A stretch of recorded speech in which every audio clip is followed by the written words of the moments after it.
Welcome back to Twisters, and hey there hockey fans. Nick here, and today I'm going to get into 5 reasons why the Tampa Bay Lightning could win the 2022 Stanley Cup.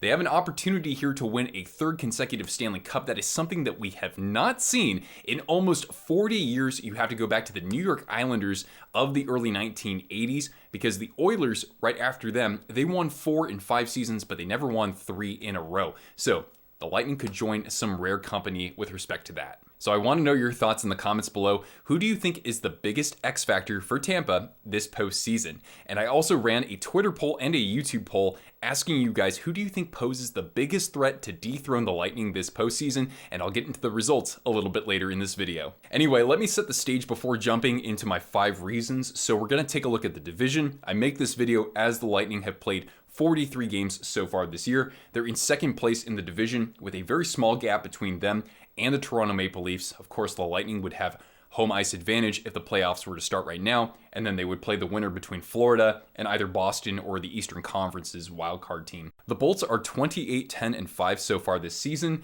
and in regulation, I like to look at that in particular. They are 20 and 10. I think that's a better understanding as to how well this team can play. Let's also look at some high-level team statistics. So points percentage, they are 4th in the NHL. Goals for, they are 7th. Goals against, they are 13th best. Power play percentage is 16th. Penalty kill percentage is 13th. Shots for per game, they are tied for 21st. Shots allowed per game, they allow the 6th fewest. And face-off percentage, they are 17th.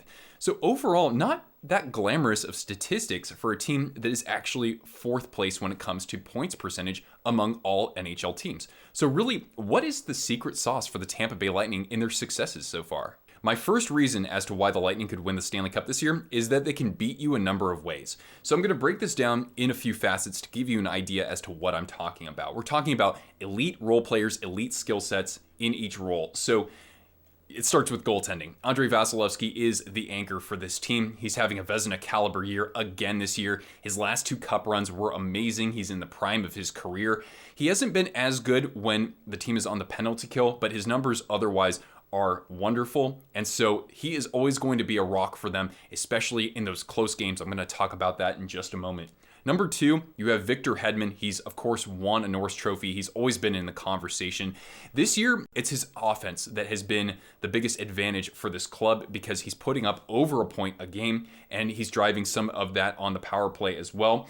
But then you look at other blue liners, guys like Ryan McDonough, and when he's been healthy, Eric Chernak.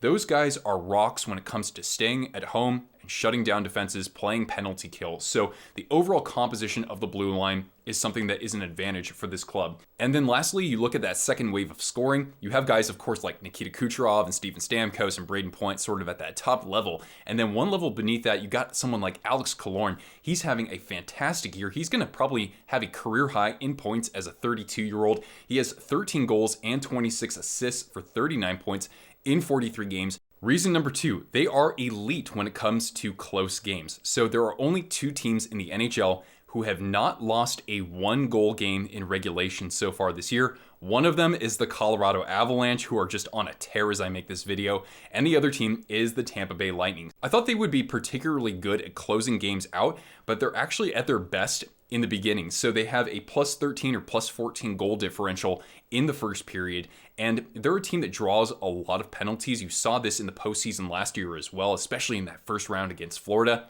If you're not ready to play from the moment the puck drops, these guys could draw penalties, they could capitalize with the weapons that they have, and if they get a multi-goal lead in the first period, you're pretty doomed.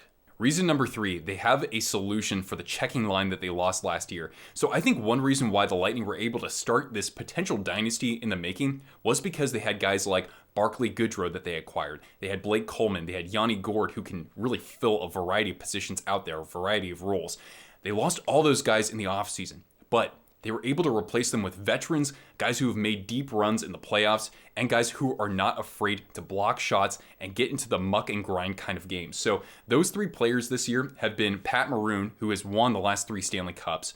You've got Corey Perry, who's been to the finals the past 2 years. Don't you think he wants to win a cup? And the other guy is Pierre-Edouard Bellemare, a great defensive specialist, a guy who can win key faceoffs and block shots for them. And he also wants a Stanley Cup because he's gotten close at least one time with the Vegas Golden Knights in 2018. Now, these guys aren't going to put up any glamorous statistics, but defensively, they're overall very efficient as a unit. Corey Perry could actually score 20 goals this season. He's been great for them. I saw this team recently against my San Jose Sharks, and he was certainly causing a lot of havoc out there.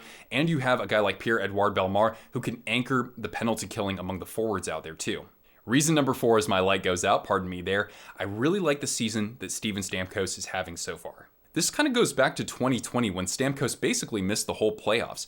But then you flash forward the next year, and he was able to contribute 18 points in 23 playoff games for Tampa. And he hadn't always been known as a playoff contributor, and so he decided to elevate his game for that cup run. I think that he's carried that momentum into this season. He leads the team in goals with 20. He could finish with upwards of 40 goals potentially. He's been the anchor for forwards on the power play, so he's been very important in that role with a couple of key players out of the lineup. He's been making plays out there as well. You look at the productivity from one of his line mates in Andre Palat, and I kind of liken what I'm seeing from him to what Alex Ovechkin was able to do in 2018. So Ovechkin, he had only averaged 70 points in the 2 previous seasons. Before that year that they won the Stanley Cup, he had 87 points in the regular season, and he was able to contribute 27 points in 24 playoff games. I don't know if Stamkos is going to have that same level of impact, but I kind of see him trending in sort of that direction, but I'm curious to know your thoughts on Stammer in the comments. And lastly, even though so far the special teams haven't been all that great, they're going to improve. So as long as you have somebody like Eric Chernak returning to kill penalties with his defensive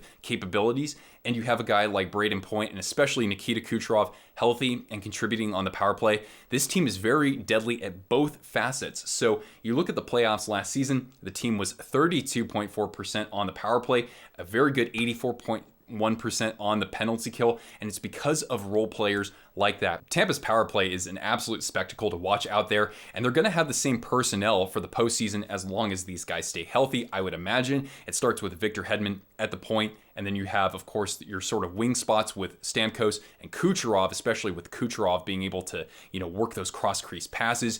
You've got Braden Point at the bumper. He does a wonderful job there too, especially for his size. And then you have, of course, Alex Killorn down low to bang in some of those rebounds. Just an absolute wagon of a power play unit for them there. And then on the penalty kill, yeah, they do take a lot of penalties, but you do have to credit them. They draw a lot of penalties as well. So I asked you guys on YouTube, who is the biggest threat to the Lightning in the playoffs? So we had 59 votes, at least so far as I'm making this video. 54% of you voted the Florida Panthers. Man, I would just absolutely love to see a rematch of last year's first round matchup. Hopefully these guys could at least go in the second round. I would like that a little bit more. And then we had 25% for the Colorado Avalanche. It's like 1 out of 4 of you guys think that the Lightning are just destined for another Cup final run at least, and then they would play Colorado. Then we have 5% for the Carolina Hurricanes, who actually have the best win percentage in the Eastern Conference as I make this video, and then 15% for other teams. So I saw comments for like Minnesota. Yeah, homer pick there, maybe. Vegas was a pick. Also, I think the Maple Leafs. And then we go to Twitter. This one's a little lopsided, just a little bit. Almost 90% out of 118 votes have the Florida Panthers. The reason why was because we actually got some traction from some Panthers accounts. So yeah, that sort of skews things just a skosh, but nonetheless, I really do appreciate your participation with this. Anyway, guys, what are your thoughts on the Tampa Bay Lightning? Are they capable of repeating, or do one of these teams or somebody else stand in the way? Who's the biggest X factor? You guys comment down below. I hope to make a video like this for every playoff team. We already know pretty much who's going to make it in the East, so I'm hoping to have the next video up on Thursday. In the meantime, you can watch my Tampa Bay Lightning jersey history video that's going to pop up in just a moment here, and I hope to see you around for more hockey analysis and other types of hockey content. Thank you so much, Twisters, for watching. Hit the thumbs up if you enjoyed this, subscribe down below, and see the video description where you can follow me on social media. I'll catch you Twisters later. Ciao.